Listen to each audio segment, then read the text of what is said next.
Diana, ganun na lang. Bakit mo naman tinatago tong place na to sa amin? Pwedeng-pwede tayo mag-hangout dito, di ba? Smiley, hindi. May nakatira dito, please lang. Umalis na kayo. Nakikiusap ako.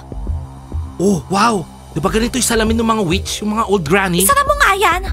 Wala talaga kayong mga modo. Please lang, umalis na kayo dito sa bahay bago pa dumating si Salina.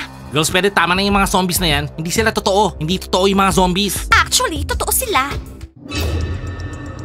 Guys, welcome sa zombie house. Smiley, eto na yung may-ari ng bahay. Oo, nandito na yung pastar ng country house. Girls, narinig niyo yung sinabi niya? Pastar daw tayo. Ibig sabihin, wala siya sa mood. Pinatawag ko yung lahat dahil gusto kong malaman kung sino yung naglagay ng toothpaste sa ilong ko kagabi. Oo nga, mga salbahing gumawa nun.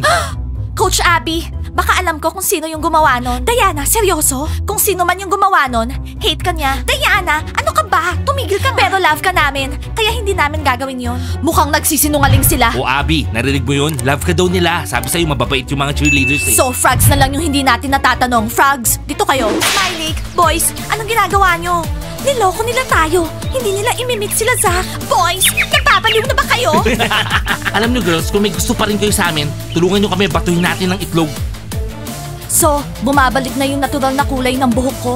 Siguro maaalis na tong green hair ko someday. Zach, ano yon?